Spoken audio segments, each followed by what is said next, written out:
Good morning, students. Now today we are going to start second chapter, that is Meadow Surprises. It is a poem written by Louis Brand Phillips. In this poem, poet has described about meadow which has many surprises stored in it. If we look it carefully, then we can find those surprises. इस कविता में कवि ने बताया है कि इस meadow में बहुत सारे सरप्राइजेस छुपे रहते हैं. अगर हम उनको ध्यान से देखें तो उसको हम ढूंढ सकते हैं. So now let us start the poem. Meadows have surprises. You can find them if you look. Meadows में सरप्राइजेस होते हैं, हमें आश्चर्यचकित करने वाली चीजें होती हैं. हम उनको देख सकते हैं जब हम उसको ध्यान से देखें, तब हम उसको ढूंढ सकते हैं. Walk softly through the velvet grass and listen by the brook. Velvet grass एक टाइप का ग्रास, यूरोपियन ग्रास होता है जो कि बहुत ही बड़ा होता है. टॉल ग्रासेस होती हैं. तो इसमें है कि हमें जो वेलवेट ग्रास में है उसमें आराम से बहुत ही जेंटली चलना है.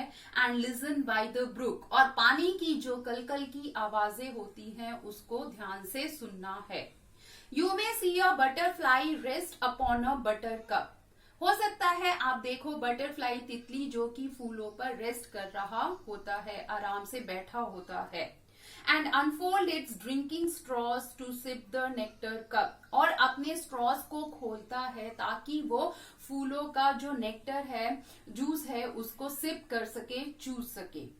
You may square a rabbit who is sitting very still. हो सकता है आपको देख के रैबिट डर जाए जो कि एकदम आराम से चुपचाप एक जगह बैठा होता है बिना हिले हुए. Thou at first you may not see him, when he hops you will. हो सकता है कि पहले आप उसको ना देखो, जब वो हॉप करे, जब वो जंप करके आगे बढ़े, तब आप उसको देखो. A dandelion whose fuzzy head was golden days ago. बहुत दिनों पहले ऐसा सुनहरा काल था जब डैंडेलियन का जो हेड था वो फजी था, यानी कि उसका जो हेड था वो पूरा कवर था लाइट हेयर से, हल्के हल्के बालों से. Has turned into airy parachutes that flutter when you blow. और अब वो चेंज हो चुका है एयरी पैराशूट्स में, जो कि आराम से उड़ सकते हैं. अगर आप उसको टच करोगे, अगर उसको धीरे से मारोगे तो वो फ्लटर, फड़फड़ा के हो सकता है वो उड़ जाए. Explore the meadow houses, the burrows in the ground.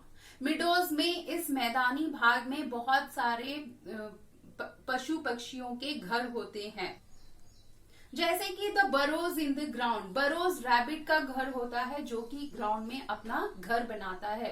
तो अगर हम मिडो को ध्यान से देखें तो उसके घर को भी देख सकते हैं. अ nest beneath toll grasses. Meadows में जो लंबी लंबी ग्रासेस होती हैं उसमें हम देख सकते हैं कि पक्षियां जो होते हैं वो अपने नेस्ट भी बनाते हैं, घोंसला बनाते हैं रहने के लिए.